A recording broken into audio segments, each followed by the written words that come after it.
사랑해요, 사랑해요 내 주님, 사랑해요, 사랑해요, 경배해요, 경배해요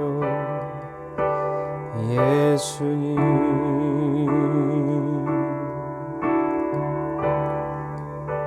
아멘. 거룩하신 주님, 오늘도 주님 앞에 나와 찬양으로 주님을 경배하며 찬양으로 주님의 이름을 높여드리게 하시니 감사합니다.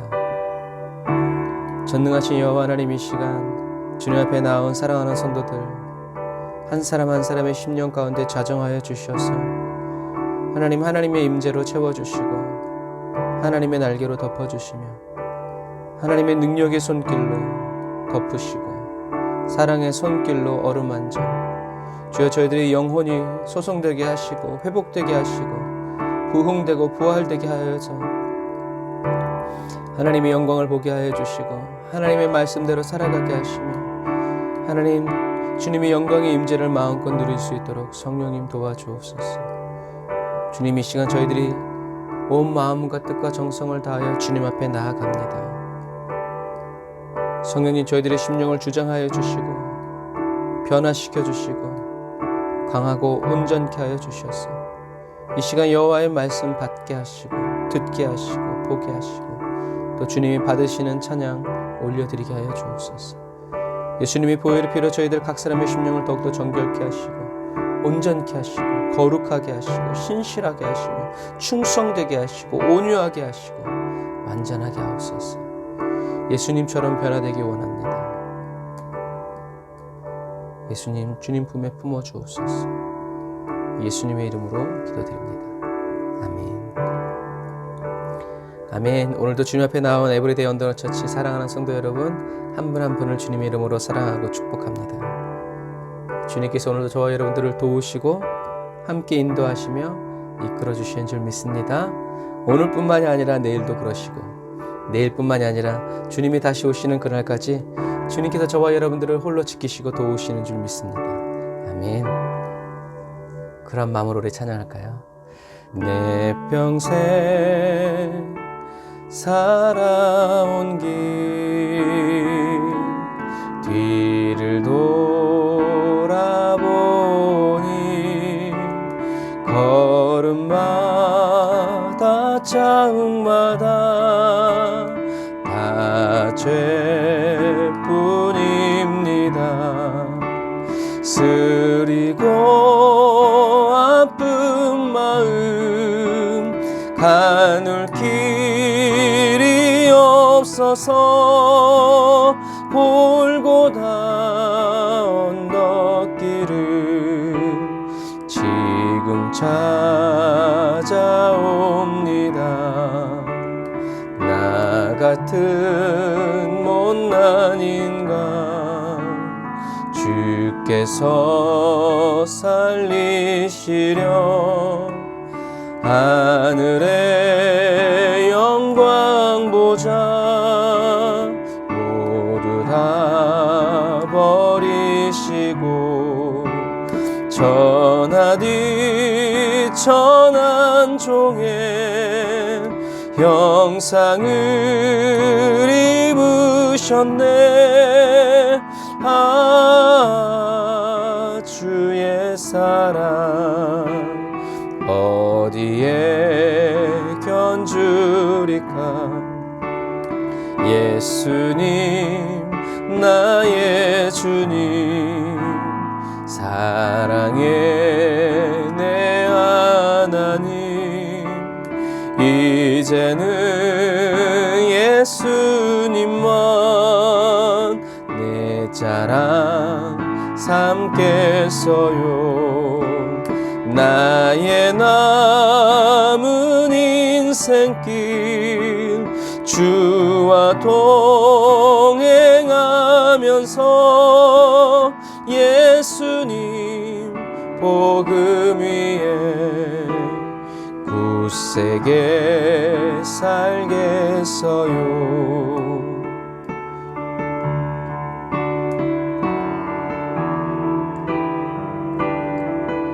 우리 가사를 음미하면서 다시 한 번 더 주님께 불러드립시다.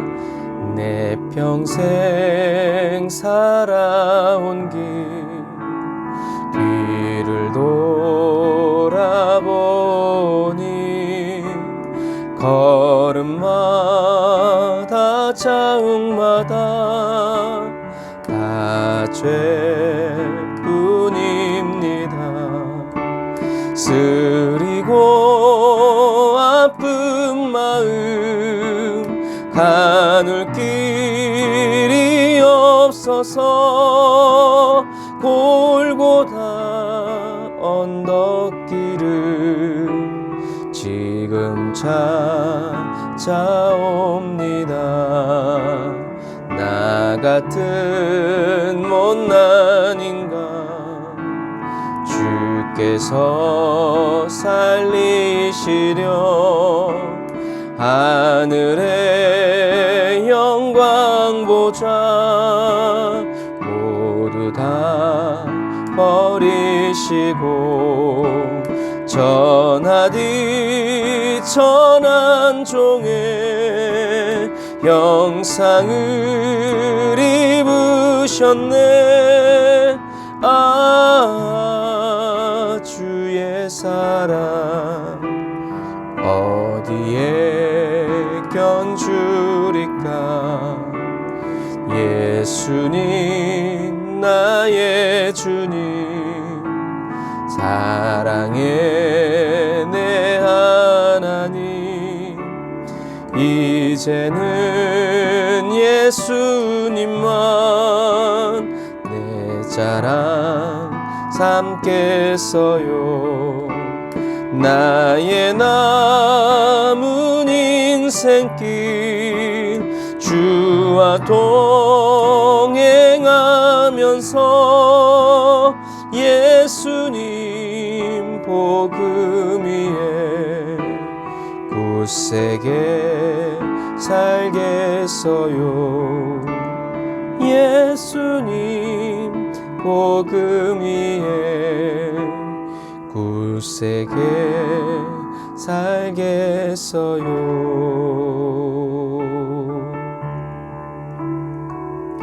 내가 지금까지 지내온 것은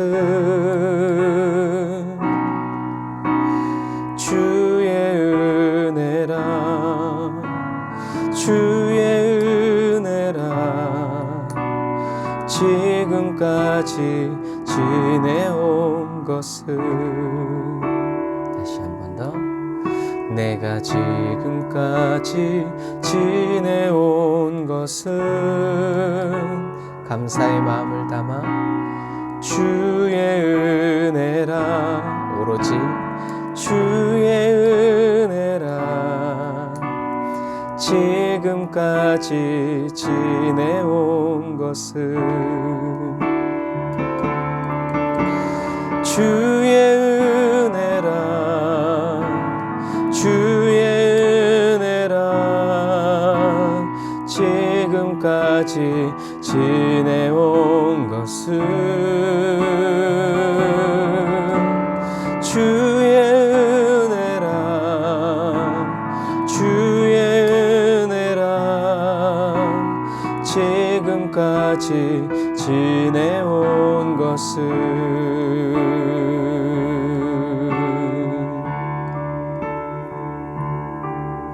내가 하나님의 자녀 된 것은 주의 은혜라. 주의 은혜라. 하나님의 자녀 된 것은 다시 한 번 더. 내가 하나님의 자녀 된 것은 오로지 주의 은혜라. 예수님 주의 은혜라. 하나님의 자녀 된 것은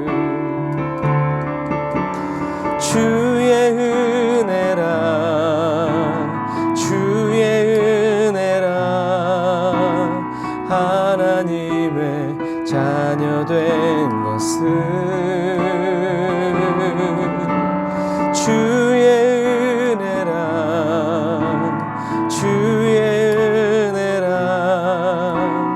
하나님의 자녀 된 것을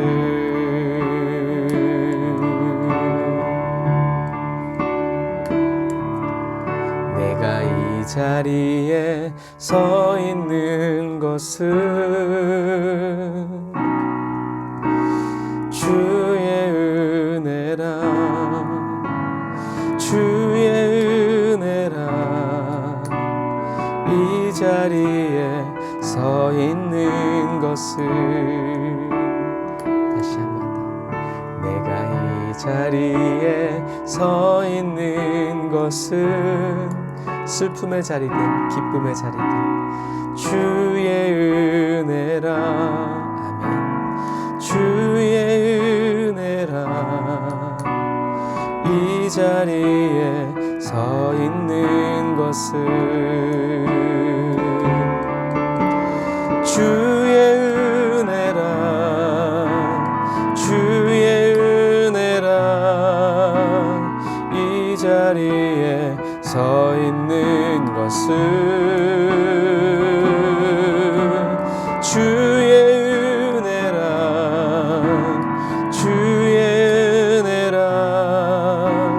이 자리에 서 있는 것은 주의 은혜라 주의 은혜라 주의 은혜라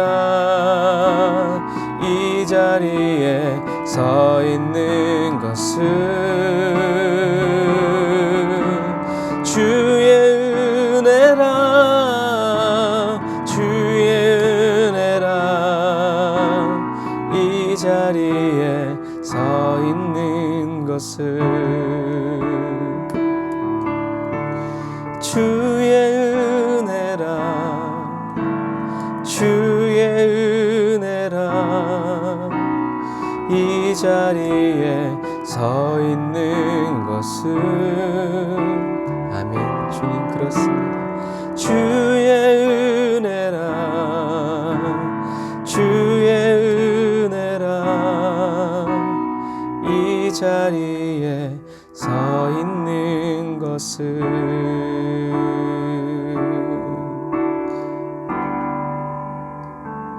아멘 주님 지금 저희들이 광야에 있든지 기쁨의 자리에 있든지 절망과 실패의 자리에 있든지 질병과 가난함의 자리에 있든지 하나님 저희들의 이 모든 것은 오로지 주님의 은혜임을 고백합니다. 어떤 자리에서든 주님의 은혜를 누리게 하시고 어떤 자리에서든 예수님이 나와 함께 하시는 그 임재를 경험하게 하시고 발견하게 하시고 찾아내게 하시고 캐내게 하여 주셔서 오직 예수 그리스도를 나의 소유로 삼아 여호와의 기업으로 살아가게 하옵소서.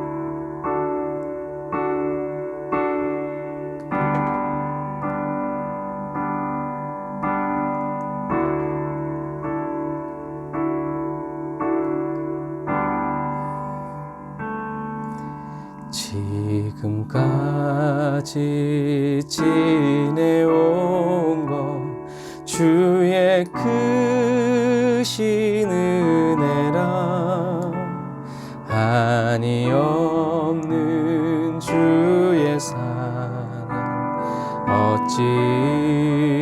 어찌로 말하랴 자나깨나 주의 손이 항상 살펴주시고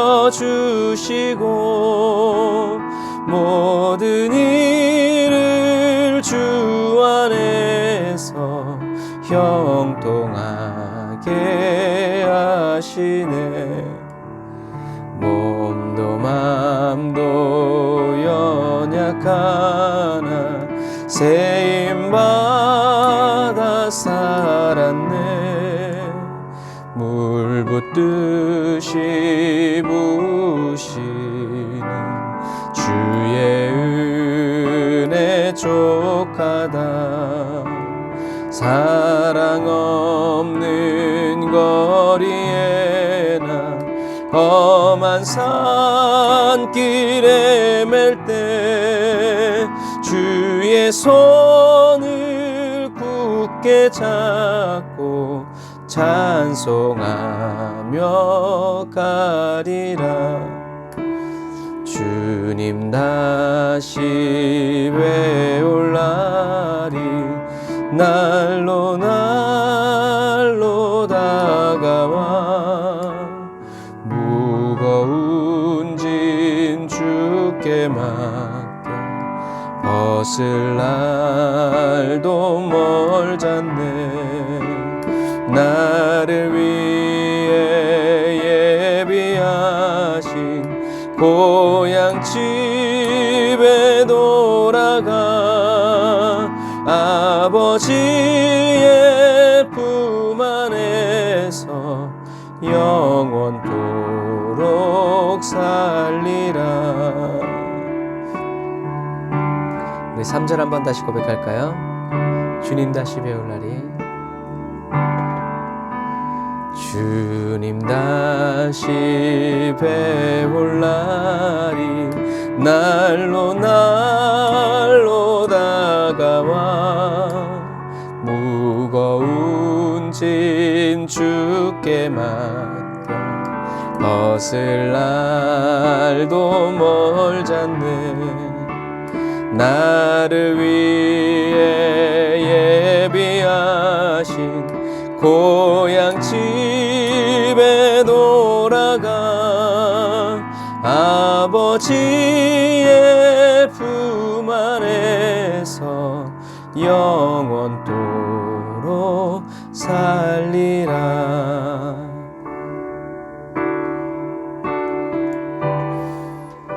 아멘. 저와 여러분들을 아버지의 품 안에서 영원토록 살게 하시기 위해서, 저와 여러분들을 위해서 십자가에 못 박혀 죽으신 주님을 찬양합니다.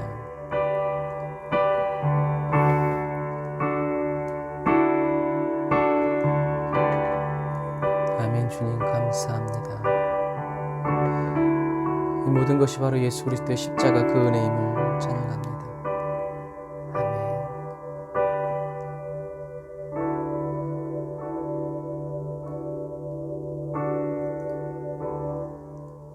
기도하겠습니다. 거룩하신 주님 감사합니다. 오늘도 죄 많은 저희들을 예수님의 보혈의 피로 씻어 정결케 하여 주시고 거룩하게 하여 주시며 깨끗하게 하여 주시고 친히 온전케 하여 주셔서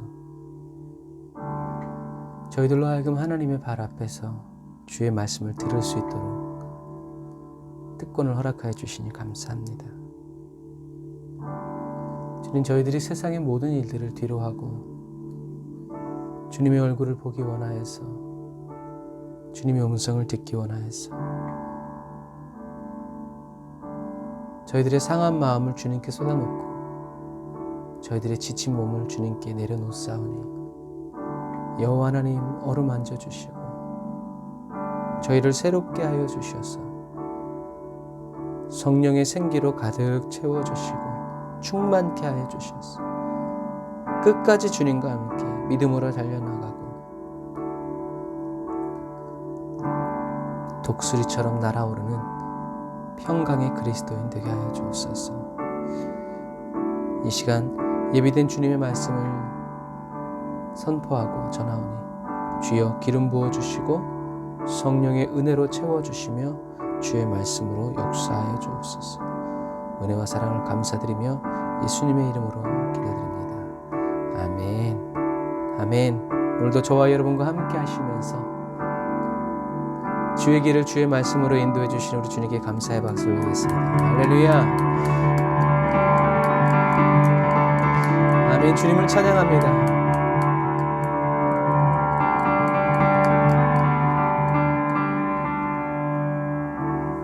주님 영광을 받으소서. 아멘. 아멘. 다니엘 기도회가 끝나고 오랜만에 우리가 이제 다 같이 만나서 오랜만에 또 말씀 배우는데요. 이전에 배운 말씀을 또 같이 나누면 시간이 많이 걸리니까 네, 저는 그냥 진행하겠습니다. 모르는 부분이 있으면 여러분들이 유튜브를 다시 올라가셔서 살펴보시기를 바랍니다. 자, 우리는 이제 사도 바울의 2차 전도 여행을 이제 계속 보게 되는데요.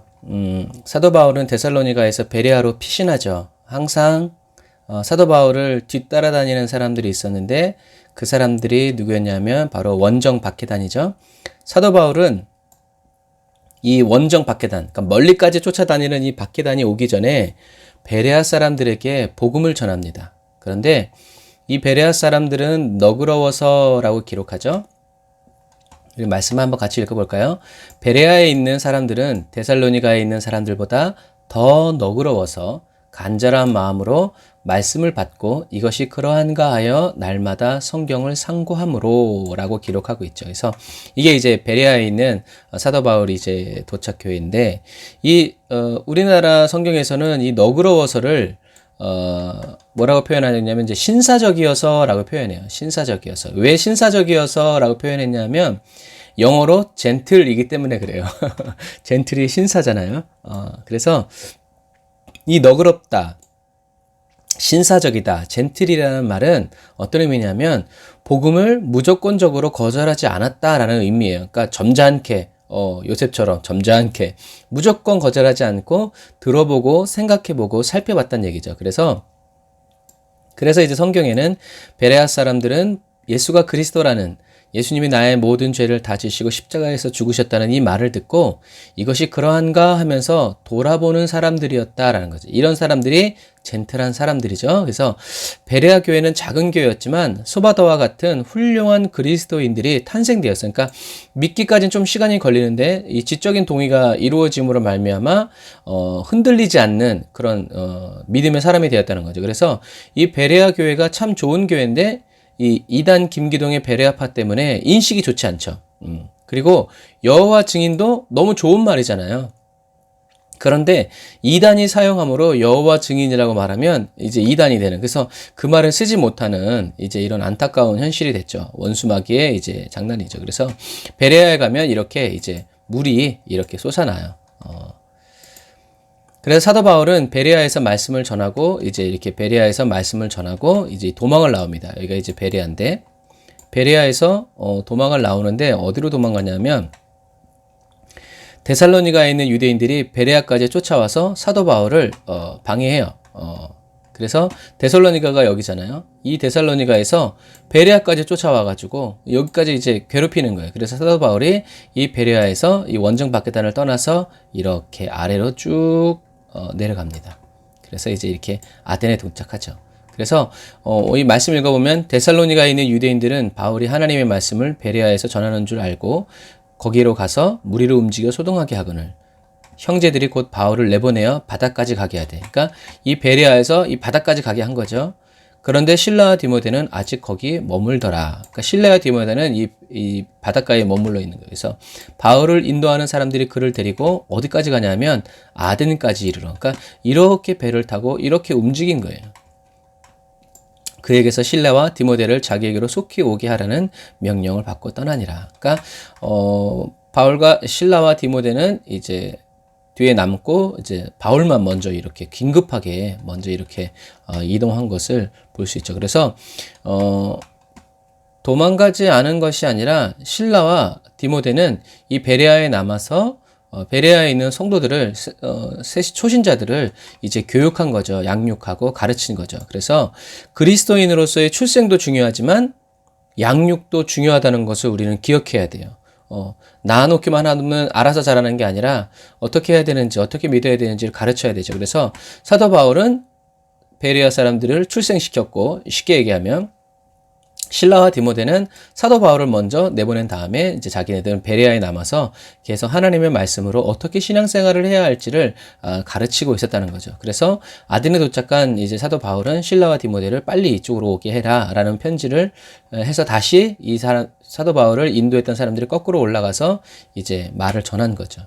그래서 그리스도인이 되었는데, 예수를 그리스도로 믿었는데 양육이 되지 않으면 예수를 그리스도로 믿지만 그 믿음이 자라고 성장되지 않으면 결국 자기 방식대로 믿어요. 자기 경험대로. 그러니까 양육되지 않으면 절 다니던 사람은 부처를 섬기듯이 섬기고 귀신들을 섬기던 사람은 그냥 귀신들을 섬기게 돼 있다는 거예요. 그래서 예수를 그리스도를 믿는 것도 중요하지만 정말 사람이 되기 위해서 뭐 속된 말로 밥값을 하고 그런 이름값을 하기 위해서는 양육, 반드시 훌륭한 양육을 받아야 된다. 사랑의 양육을 받아야 된다라는 거죠. 그래서 예수님은 뜨겁게 만났는데 그 뒤를 이어서 제대로 말씀의 양육을, 훈육을 받지 않으면 이단에 빠지든지 아니면 이단 자체가 되어버리기 쉬워요.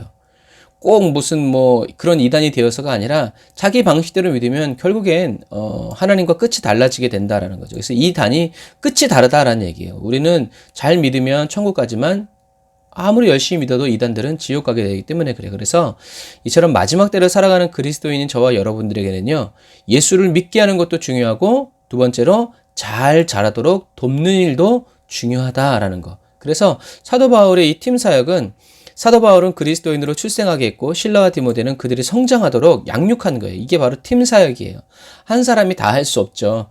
나눠서 그리고 각양의 은사대로 서로 이렇게 자기 은사대로 어떤 사람은 열심히 복음을 전하고 또 어떤 사람은 그 사람을 양육하고 사랑으로 키우고 기도 훈련시키고 말씀 훈련시키고 하는 이런 부분들이 마찬가지예요.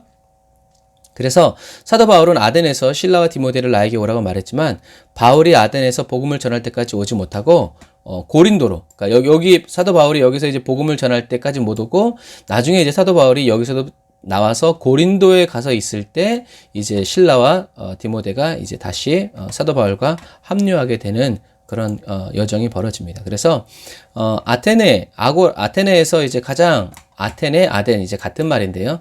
이 아테네에서 가장 유명한 것은 아크로폴리스의 파르테논 신전이에요.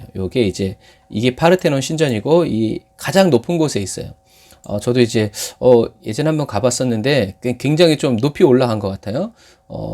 그렇게 힘든 건 아니었지만 하여튼 언덕에 이제 있는데 이 파르테논 신전은요 아테나 여신을 섬기는 신전이에요. 그래서 이 신전 아래에 이제 아고라가 있는데 시장이죠. 시장이면서 모든 사람들이 다 모이는 그런 이제 중심, 뭐 우리나라 말로 얘기하면 마을 입구에 큰 나무 있는 그 아래 이제 그런 식으로 이제 그래서 이 아고라가 바로 어디냐면 소크라테스와 아리스토텔레스가 여기서 많은 사람들과 토론하고 가르치던 거예요. 그래서 사도 바울이 이 아고라에 도착한 거죠. 그래서 사도 바울이 복음을 전할 때 이 아테네 사람들은 베레아 사람들보다 더 열려 있어요.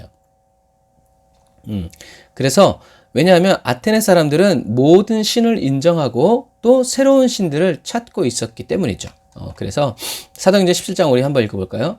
바울이 아덴에서 그릇들을 기다리다가 그 성에 우상이 가득한 것을 보고 마음이 격분하여. 왜 우상이 가득했어요? 좀 전에 말한 것처럼 모든 신들을 인정했기 때문에 그래서 회당에서는 유대인과 경건한 사람들과 또 장터에서는 날마다 만나는 사람과 변론했다. 이게 중요한 것 같아요. 복음을 전한 게 아니라 변론을 했다는 거죠. 이제 복음을 전하긴 전했지만 변론을 한 거예요. 말로 싸운 거죠. 어떤 에피쿠로스와 스토아 철학자들도 바울과 쟁론할세 어떤 사람은 이르되 이 말쟁이가 무슨 말을 하고자 하느냐 하고 어떤 사람은 이르되 이방 신들을 전하는 사람인가 보다 하니 이는 사도 바울이 예수와 부활을 전하기 때문이라. 그를 붙들어 아레오바고로 가며 아레오바고죠 있죠. 사도 바울과 함께 이 아레오바고로 가면서 말하기를 내가 말하는 이 새로운 가르침이 무엇인지 우리가 알 수 있겠느냐라고 돼 있어요. 그래서 사도 바울은 왜 변론을 했냐면 사도 바울은 이제까지 주로 누구들에게 복음을 전해요? 구약 성경을 잘 알고 있는 유대인들과 헬라 유대인들에게 복음을 전해요. 그래서 그들이 알고 있는 것을 시작으로 해서 복음을 전했기 때문에 이렇게 변론하고 논쟁을 할 필요가 없었어요. 그런데 이 아덴에 있는 사람들, 아테네 사람들은 복음을 처음 듣는 사람들이었기 때문에 설명이 필요한 거예요. 그래서 사도 바울이 아무리 복음을 전해도 이 사람들이 예수와 그리스도의 십자가에 대해서 이야기할 때 이해가 안 가는 거예요. 그러니까 완전히 이제 이 사람들은 불신자들이었던 거죠. 다른 세계관을 가지고 있는 사람들이었기 때문에 사도 바울이 이제 이렇게 처음부터 끝까지 쫙 설명할 수밖에 없었던 거죠. 하지만 이 사람들은 그 말을 제대로 알아듣지 못했다라는 거죠. 왜냐하면 달랐기 때문에. 이제 이게 바로 아레오바고 언덕이에요. 이 사진은 파르테논 신전에서 이렇게 바라보면서 찍은 거예요. 사도 바울이 여기에서 이렇게 이 사람들이 있는 것처럼 이렇게 복음을 전한 거죠. 그래서 바울이 아레오바고 가운데 서서 말하되 아덴 사람들아 너희를 보니 범사에 종교심이 많도다. 지금은 이렇게 되어 있지만 그때는 뭐 여기 더 있었는지 모르겠지만 어쨌든 파르테논 신전에서 보면 여기가 이 아레오바고 언덕이다. 그래서 이제 이쪽을 쫙 바라보면서 이제 말씀을 전한 거죠. 사도 바울은 이 아레오바고 언덕에 서서 이렇게 이제 얘기했다 이거죠.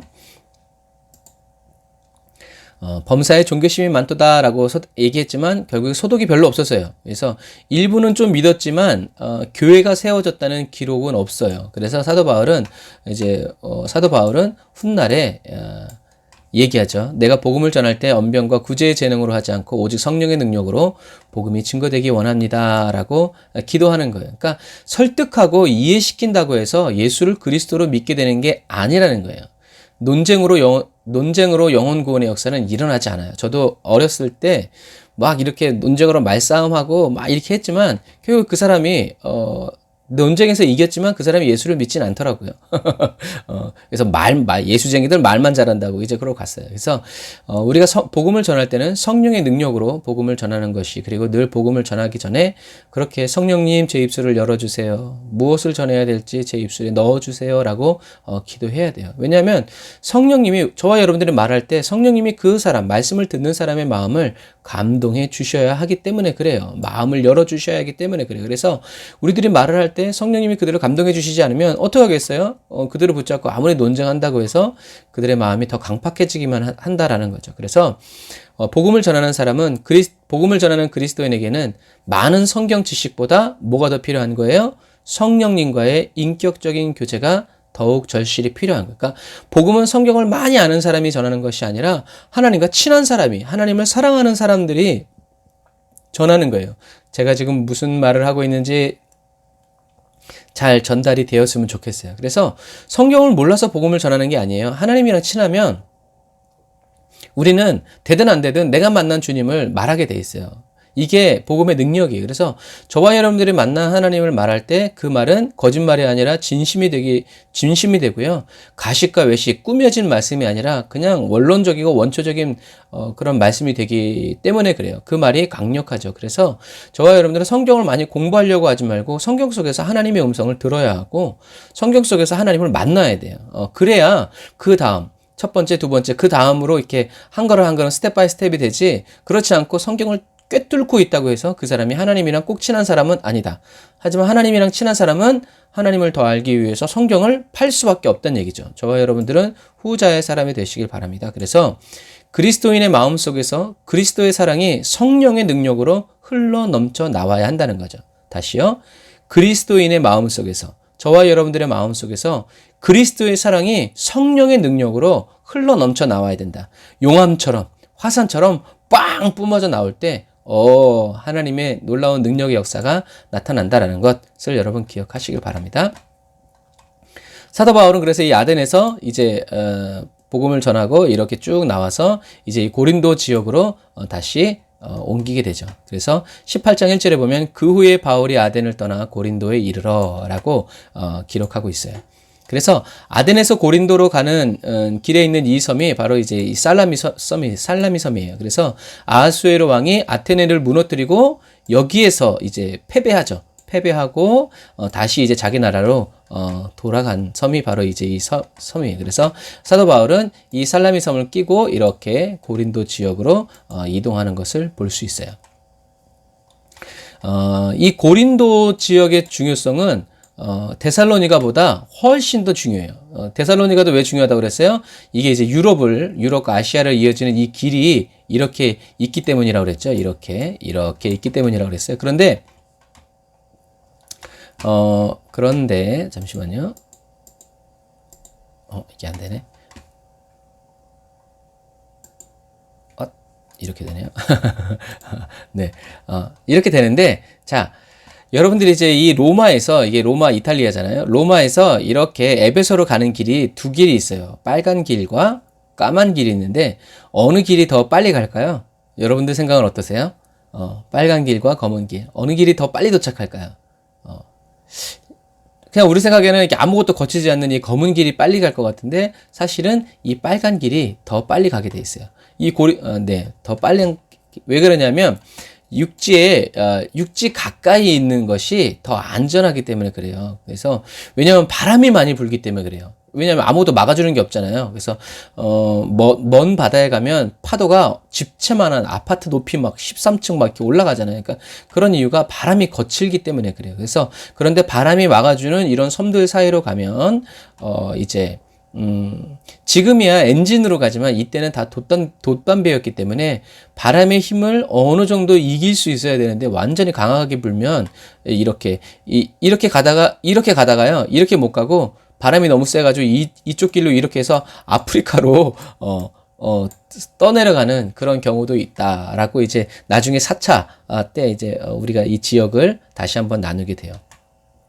그래서 많은 사람들이 요 빨간 길로 이동을 하는데 문제는 지금 보면 여기가 이제 이렇게 뚫려 있는 것 같잖아요. 근데 사실 여기가 사도바울 시대에는 여기가 안 뚫려 있어요.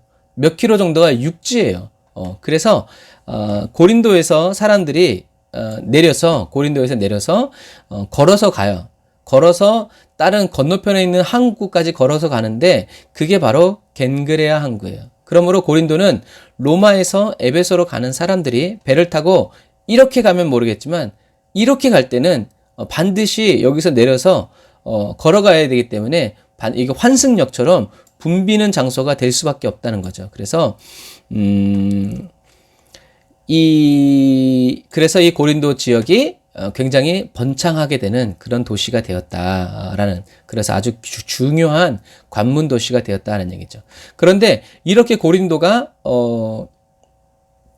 힘을 갖다 보니까 나중에는 이 아가야 지방과 합세해서 이 로마에 대항을 해요. 로마에 대항하다가 이제 로마가 군대를 보내가지고 이 고린도를 쑥대밭으로 만들어버려가지고 사람이 살지 못하는 도시 자체를 없애버려요. 그만큼 로마의 힘은 강력한 거였어요. 그런데 옥타비아누스가 보니까, 가이사가 보니까 이 고린도 지역에 사람이 반드시 필요한 거예요. 왜 이 길로 가면 계속 사고가 나고 이 배가 뒤집어지고 막 쓸려가고, 이 아프리카 쪽으로 가까이 가다 보면 모래 언덕들이 많아가지고 배가 좌초가 되고, 그러니까 어쩔 수 없이 여기를 거쳐가야 되는데 이 길을 가려면 여기에 반드시 사람이 있어야 되는 거예요. 그래서 이 옥타비아누스가 어떤 전략을 쓰냐면 로마에 사는 노예들 중에 이제 자유함을 얻은 노예들을, 해방된 노예들을 이 고린도로 보내버려요. 왜냐하면 해방된 노예들이 일을 잘하니까 로마에 두지 않고 이 고린도에 정착을 시킨 거예요. 그래서 빌립보는 퇴역한 군인들이 많이 가는 곳이고, 고린도는 이제 해방된 자유한 노예들이 많이 간 곳이에요. 그래서 부지런하고 계산이 빠른 로마의 노예들이 이 고린도에 정착하다 보니까 이 고린도가 금방 부자가 된 거예요. 셈이 밝으니까. 그리고 아는 사람도 많고, 이제 뭐 발이 넓은 사람도 있고, 이제 그러니까. 그래서 이게 고린도의 이 문화적인 특성이고 그 지역의 특성이 되어버려요. 그래서 이 로마에서 고린도로 온 이 노예들은 금방 부자가 됐지만, 이 사람들은 정신이 노예 출신이었기 때문에 무엇이 중요하냐면 항상 어떤 라인이냐가 이 사람들한테 중요했어요. 누구의 이렇게 후원을 받고 누구와 연결되어 있느냐. 그래서 나중에 이제 이 고린도의 교회가 세워졌을 때 고린도 교회에서 이런 말이 나오는 거예요. 나는 아볼로파다, 바울파다, 나는 예수파다, 베드로파다 하는 라인 싸움이 벌어진 게 바로 그거예요. 그러니까 해방받았지만 여전히 누군가에 속해 있는 것이 편안한 거죠. 그래서 이제 사람들이 이제 팔을 지어가지고, 당을 지어서 하게 되는 것도 이 고린도 지역의 어떤 그런 이제 영향력들, 문화적이고, 이 고린도 지역에서 살아가는 사람들의 그런 사상과 세계관 속에서 일어나는 일들이었다라고 하는 거죠. 그래서 사도 바울은 나중에, 나는 심었고 아볼로는 물을 주었을 때 자라게 하시는 분은 하나님이다 라고 하면서 하나님 안에서 하나 되어야 함을 이제 이야기하는 이유가 바로 그러한 이유들이다 라는 것을 우리들이 기억하면 됩니다. 여기 마찬가지, 여기가 고린도예요. 여기가 고린도고, 지금은 이제 이쪽에 고린도 운하가 이렇게 깔려져 있죠. 그리고 여기가 겐그레아. 그러니까 배를 타고 여기까지 와서 사람들이 여기서 배를 내려서 이렇게까지 걸어가는 거예요. 걸어가는 거예요. 그래서 이제 이게 이제 되게 재밌는 이야기인데, 이제 그 다음 이제 그림을 보면, 여기가 이제 고린도예요. 그러니까 이탈리아에서 이렇게 와서, 고린도 가고, 여기 이제 이렇게 길이 이렇게 나 있잖아요. 그래서 여기 사람들은 이쪽으로 가로질러 가서 갱그라에서 배 탈 준비를 하는 거죠. 그래서 이런 것, 오늘날에는 이제 여기에다가 이렇게 고린도 운하를 떨어서 굉장히 이제 이렇게 길을 단축시키게 되는 이제 놀라운 일이 벌어지는데요. 오늘날에는 이렇게 고린도 운하가 이렇게 뚫렸죠. 그래서 이런 것들을 이제 실제 사진으로 보면, 이렇게 나와 있어요. 굉장히 아름답죠. 이 길이. 그래서, 요, 보면, 여기 나와 있는 요 길이요. 이렇게 돼 있잖아요. 요 길이 이제 지금은 이렇게 다리가 나아져서 그 길이 그대로 이렇게 쓰임 받는 거예요. 여기 사과가 진짜 맛있었어요. 그래서 별로 넓어 보이지 않지만 큰 대형 컨테이너 선박들이 이렇게 지나갈 수 있도록 이렇게 되어 있어요. 그래서 이곳을 이렇게 통과하기 위해서 이렇게 앞에서 끌어가주기도 하고 굉장히 고도의 기술이 필요하다고 하더라고요. 그래서 노련한 항해사가 여기가 필요한데 이제 2021년 3월에 일본이 이렇게 수주한 이 배가 이렇게 수에즈 운하를 이렇게 가로막는 사고가 벌어졌어요. 그래가지고 일주일 만에 이 배를 다시 이제 이렇게 바지선들이 끌어가지고 이렇게 왔지만 아직 이제 왜 이런 사고가 났는지는 알 수 없는데 이 영국의 이제 신문에서 나온 이 신문 기사를 보면요. 일주일 이 배가 이렇게 막혀 있어가지고 일주일 동안 막혔는데 이 배가 이렇게 막혀 있음으로 인해서 지나가야 될 배들이 지나가지 못함으로 인해서 입은 손해가 시간당 4억 달러, 하루에 96억 달러, 그러니까 하루에 10조 8,400여 원이 손해를 본 거예요. 그러니까 이게 일주일 정도 걸었으니 어떻게 하게 됐어요. 그래서 이 이집트 당국은 하루에 158억 원의 손해를 입은 것으로 추정할 수 있어요. 그러니까 지금도 이런데 그때 당시에는 어떻게 했냐는 거죠. 그러니까 어마어마한 이 무역로가 이 고린도 지역에 있었다는 거죠.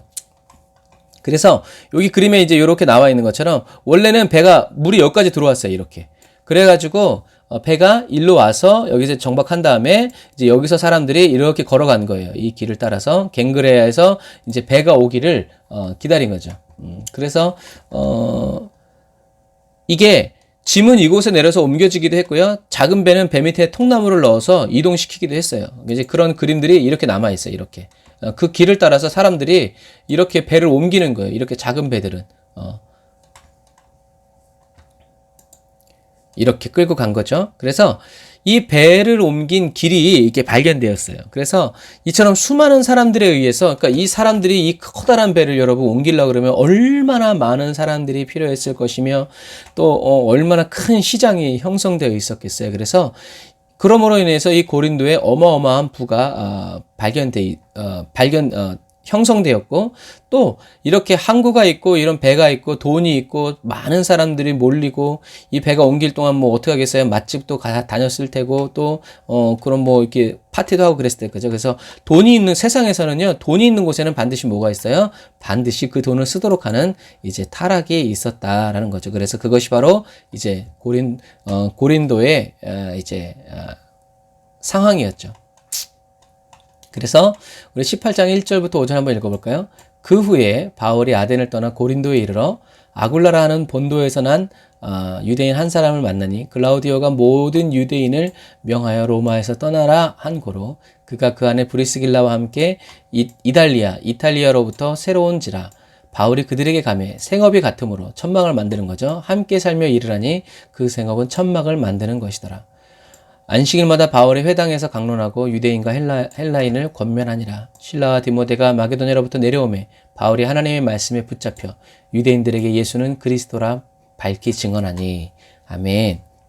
그래서 사도 바울이 이제 이 고린도에 가서 회당에서 이제 복음을 전하는데 그 회당에서 누구를 만나냐면 아굴라와 브리스길라를 만나죠. 그래서 이 두 부부는 글라우디오 황제가 추방명령을 해요. 왜 추방명령을 내리냐면 크리투스라는 유대인이 자꾸 로마에서 유대인들을 선동해서 문제를 일으키니까 이 황제가 모든 유대인들은 로마에서 떠나라고 명령을 해버려요. 추방 명령을 내려버려요. 그래서 이 사람들이 로마에서 떠나서 고린도까지 온 거예요. 그래서 이 글라우디오 황제는 축 먹어 죽은 헤롯의 아그리파 1세와 친구였죠. 그래서 이 아그리파 1세가 살아있을 때는 유대인들을 우대했는데 아그리파가 죽은 뒤에는 유대인들을 대우해주지 않고 미워했죠. 그래서 이렇게 떠나가라 라고 이제 얘기하죠. 그래서 이곳에 보면 이 극장으로 들어가는 요 지역에 요런 돌이 있어요.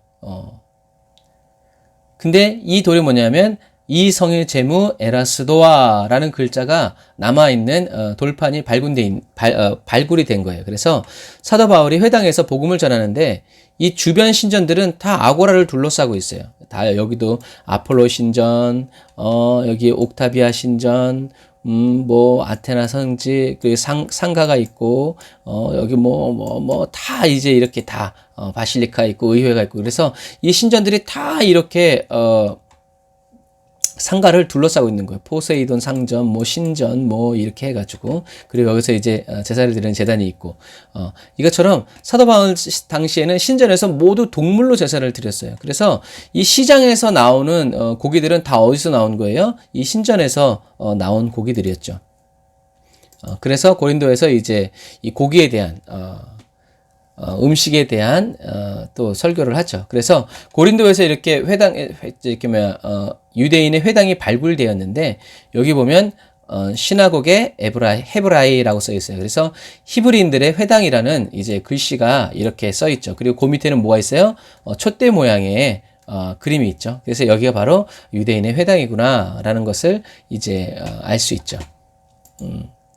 그래서 처음에 사도 바울은 아굴라와 브리스길라와 함께 하면서 예수를 나타내지 않다가 실라와 디모데가 이제 도착을 해서 교회가 든든히 서간다는 소식을 듣고 나서 말씀에 붙잡혔다라고 써 있죠. 그래서 그때부터 예수가 그리스도이심을 힘을 내어서 전하기 시작하죠. 그러자 사람들의 반대에 부딪히죠. 그래서 밤에 주께서 환상 가운데 바울에게 말씀하시되 두려워하지 말며 침묵하지 말고 말하라. 왜 그랬어요?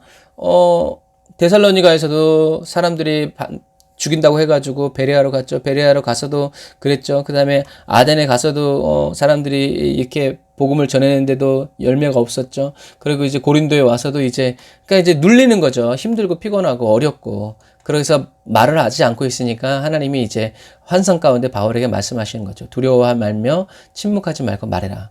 내가 너와 함께 있으면 어떤 사람도 너를 대적하여 해롭게 할 자가 없을 것이니 이는 이 성 중에 내 백성이 많음이라 하시더라. 사도 바울의 놀라운 점은 분명히 아무 열매도 없고 어쨌든지 힘들었었는데 이제 베레아의 교회가 든든히 서가고 데살로니가도 교회가 든든히 서간다는 소식을 듣고 더군다나 이제 하나님의 말씀을 이렇게 주님의 음성을 딱 듣고 나니까 어떻게 해요? 1년 6개월을 머물면서 그 가운데서 하나님의 말씀을 가르치는 이렇게 순종한다는 거죠.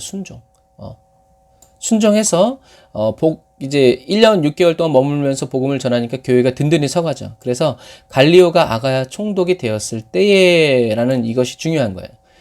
갈리오가 아가야 총독이 되었을 때 유대인들이 일찍 일어나 사도 바울을 대적하여 법정으로 데리고 가서 말하되 이 사람이 율법을 어기면서 하나님을 경외하라고 사람들을 권한다 하거늘 이라고 말하고 있어요. 그래서 사도 바울도 아까 말한 것처럼 트라우마가 있는 거죠. 정말 이러다 내가 진짜 하나님의 사역을 감당할 수 있는가. 그래서 상처는 우리가 극복하면 간증이 되지만 극복하지 못하면 트라우마가 된다 그랬죠. 그래서 하나님의 음성을 듣고 사도 바울은 위로와 소망을 얻어서 계속 복음을 전파하게 되고 그때 마침 갈리오라는 아가야의 총독이 다시 고린도에 오게 돼요. 그래서 이때는 신전의 제단이 재판장처럼 쓰이기도 했어요. 그래서 사도 바울은 이 비마라는 곳에서 재판을 받게 되었는데 가만히 있다가 왜 이 사람들이 가만히 있다가 1년 6개월 동안은 가만히 있다가 왜 갑자기 이 사도 바울을 고발하느냐. 그거는 갈리오라는 새로운 총독이 왔기 때문에 그래요. 그래서 총독이 새로 오면 어떻게 해요? 일단 그 사람들의 말을 잘 들어주니까 무슨 말인지 잘 들어주니까 새로운 총독이 왔을 때 막 앞다투어 가가지고 막 이제 해결해 달라고 이렇게 얘기하는 거죠. 그래서 여기 보면 갈리오가 아가야 총독이 되었을 때라는 이 18장 12절이 이렇게 딱 써 있어요. 51년 7월 1일에 갈리오가 고린도 총독이 되어서 왔다라는 이 글자가 이제 발굴된 거죠. 그래서 사람들의 고발을 이제 접수한 갈리오는 사도 바울에게 아주 유리한 판결을 내어주죠. 그러니까 하나님의 놀라운 역사, 하나님이 이렇게 지켜주시는 거죠. 그래서 이 갈리오가 사도 바울의 이야기를 들으면서 어떤 판결을 내리냐면 로마는 종교의 자유가 있다라고 판결을 내려버려요. 그래서 이 갈리오의 판결이 판례법처럼 인정이 되어서 이후에는 사도 바울이 어디에서 복음을 전하든지 자유롭게 복음을 전하게 된 것이에요. 그래서 왜냐하면 이 갈리오라는 이 사람이 중요한 두 가지를 해요. 그 첫 번째가 이제 아까 그때 봤던 51년 7월 1일에 이제 고린도의 총독으로 왔다는 기록을 남기고요. 왜 이런 기록이 남았냐면 이때 당시에는 신전에 가서 신탁을 해요. 신탁을 하는데 그 신탁을 받는 그 땅에 이렇게 언제 왔는지 기록을 남기는데 그것이 발굴된 거예요. 그래서 성경에 나오는 이 갈리오라는 사람이 실존 인물이었구나라는 것을 알게 되죠. 그래서 이 갈리오가 실존 인물이었구나를 알게 됨으로 인해서 어떤 일이 벌어져요? 사도 바울의 이 성경도 진짜구나라는 것을 이제 알게 되죠. 그리고 제일 중요한 건 이 51년 7월 1일에 갈리오가 왔다는 이 기록을 통해서 사도 바울의 전도 여행을 다 측정해요. 이렇게 얘기해요. 정해지게 된 거죠. 그래서 이 51년 7월 1일 기점으로 해서 1차, 2차, 그리고 3차, 4차, 5차, 이제 이런 모든 기록들을 이렇게 명확하게 이렇게 중심을 잡게 되는 중요한 분기점이 되었다라는 거죠. 그리고 두 번째 이 갈리오가 한 일은 종교의 자유를 재판에 정확히 판시했다라는 거예요. 결정을 내렸다는 거죠. 그래서 왜냐하면 이 갈리오라는 사람이 굉장히 중요해요. 이 갈리오는 나중에 네로 황제의 스승인 세네카, 여러분들이 세네카의 관용론이라는 책을 보신 분들이 있을 건데 이 갈리오가 세네카의 형제예요. 그러므로 황제를 가르치는 가문의 사람이 재판을 내려서 결정했다는 것은 다른 사람이 가타부타 말을 할 수 있다 없다? 없다라는 얘기죠. 그러니까 이거 하나님의 역사죠.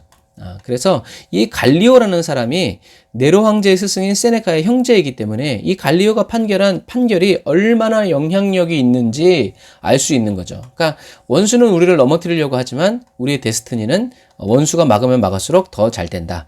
이런 것들을 우리가 볼 수 있습니다. 그래서 고린도 전후서를 살펴보면요. 고린도와 관계된 이야기가 많이 나와요. 그래서 고린도 전후서를 정확히 이해하려면요.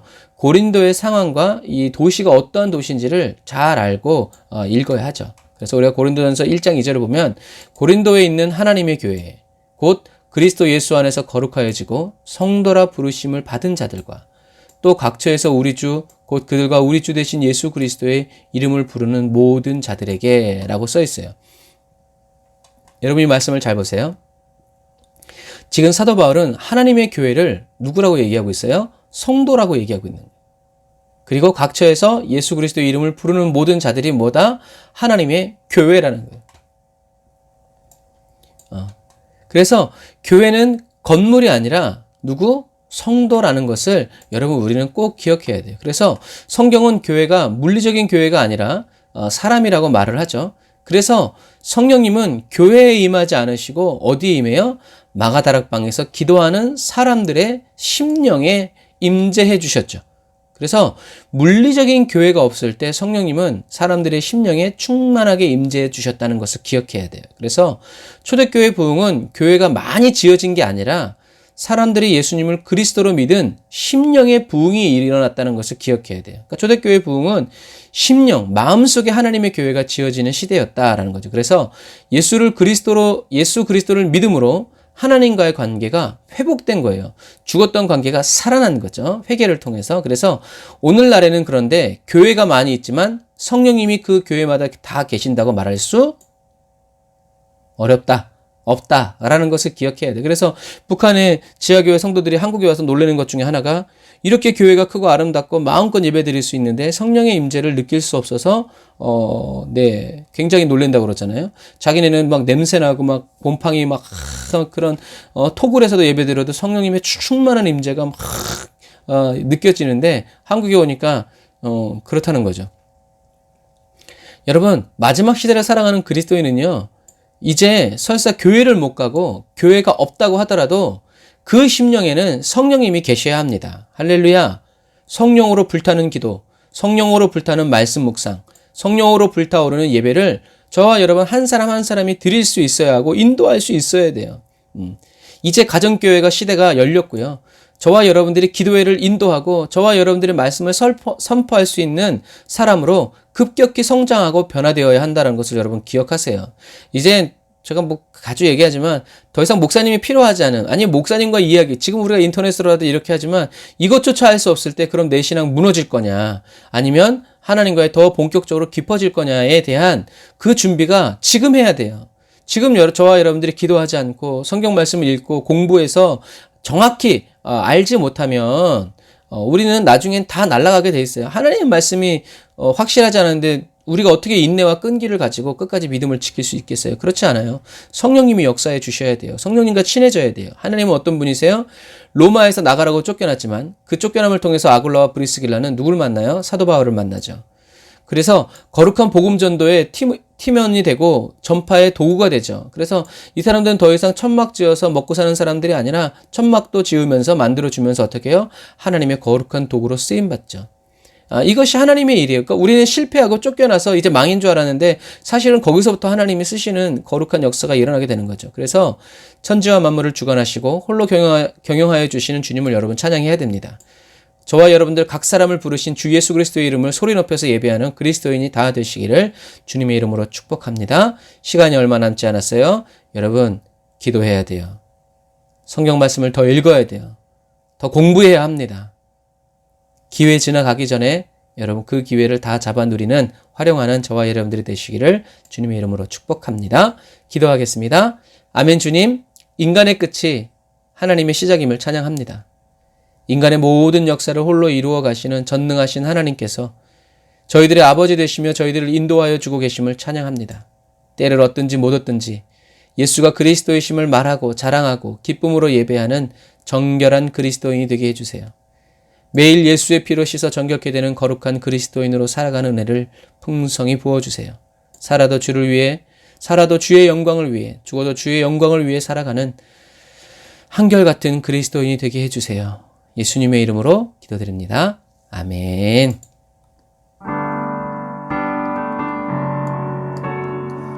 우리 찬양 드리면서 준비하신 예물 주님께 드립시다.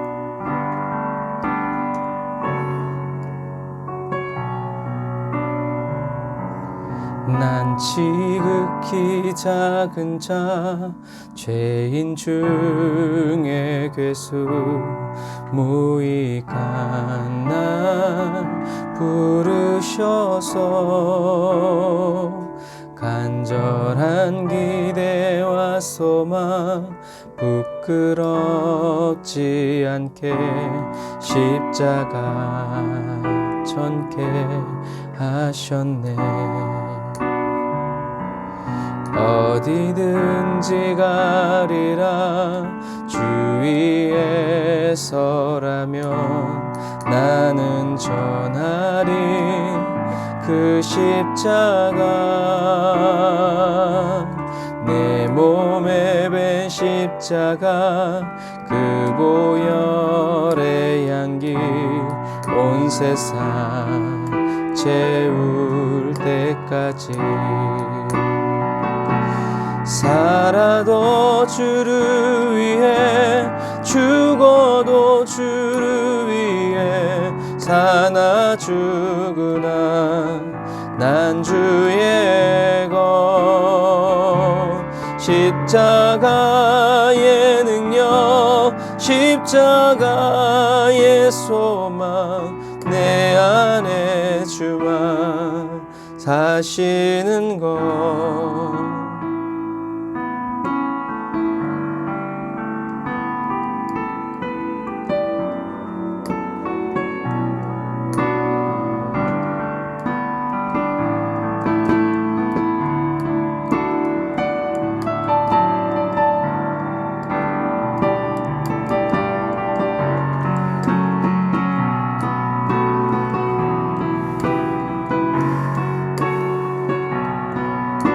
주와 함께 어디든지 가리라 주 위에 서라면 나는 전하리 그 십자가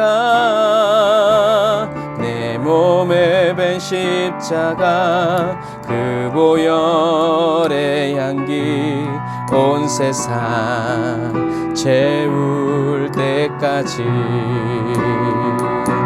살아도 주를 위해 죽어도 주를 위해 사나 죽으나 난 주의 것 십자가의 능력 십자가의 소망 내 안에 주만 사시는 건 살아도 주를 위해 죽어도 주를 위해 사나 죽으나 난 주의 것 십자가의 능력 십자가의 소망 내 안에 주만 사시는 것 살아도 주를 위해 죽어도 주를 위해 사나 죽으나 난 주의 주님의 말씀 십자가의 능력 십자가의 소망 내 안에 주만 사시는 것 난 지극히 작은 자 죄인 중에 괴수 무익한 날 부르셔서 간절한 기대와 소망 부끄럽지 않게 십자가 전케 하셨네 내 사랑 나의 십자가 내 사랑 나의 십자가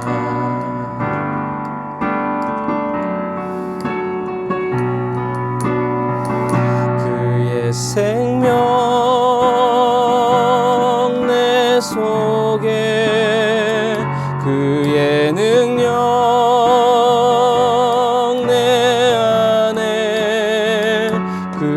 소망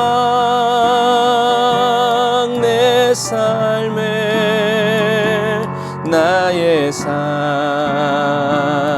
주의 것 그의 생명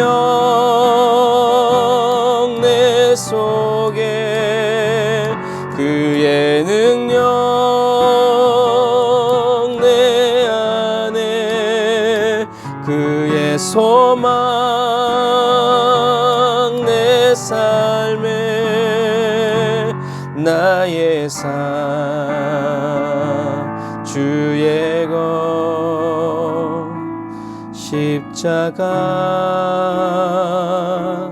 십자가 그 위에 나 죽었네 그 사랑 내 속에 강같이 흐르네 그 사랑 내 속에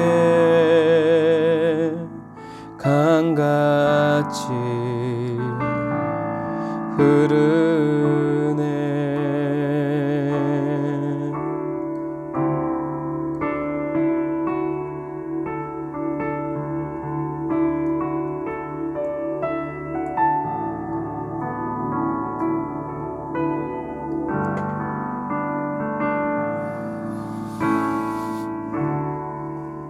아멘. 주님 주님의 그 사랑이 오늘 이 밤에 말씀을 듣고 기도하는 저희들의 심령 가운데 이미 강같이 흐르고 있음을 인하여 찬양합니다. 저희들이 무언가를 해서가 아니라 주님께서 저희들 각 사람의 심령에 십자가 보혈의 강이 사랑으로 불타는 그 유리같이 맑은 강이 흐르기를 원하셨고 예수님이 십자가에 못 박혀 죽으심으로 흐르게 하셨고 또 영원히 흐르게 하실 주님을 찬양합니다. 하나님 믿음 하나로만 저희들이 이 은혜를 누릴 수 있음을 찬양합니다. 저희들이 이 은혜를 누리도록 하기 위해서 주님이 지불하셔야 됐던 십자가의 그 대가를 생각합니다.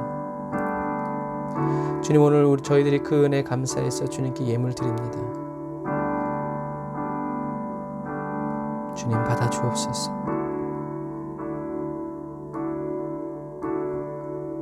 주님 공급하여 주옵소서.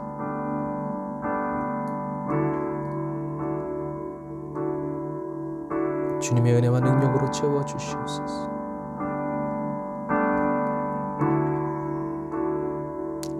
거룩하시고 전능하신 주님을 찬양합니다. 주님이 다 받으시고 흠양하시며 예물 드린 손길에 간구와 소원을 응답하여 주시옵소서. 전능하신 주님을 찬양합니다. 전능하신 주님을 사모합니다. 주님 도우시고 인도하여 주옵소서. 지금은 길이요 진리요 생명 되신 우리 주 예수 그리스도의 은혜와 거룩하신 하나님의 임재와 능력이 오늘 단을 쌓아 예배드리고 예물드리고 돌아가는 주의 백성들 머리머리 위에 이제로부터 영원토록 함께 하실지어다. 아멘.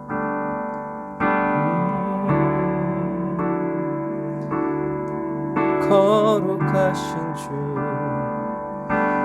신실하신 주, 놀라우신 주 찬양합니다. 내 구주 예수를 찬양합니다. 내 구주 예수를 아멘.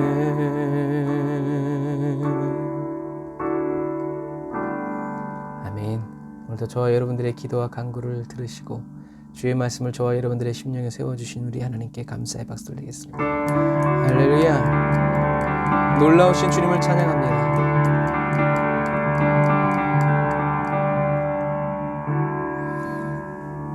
아멘.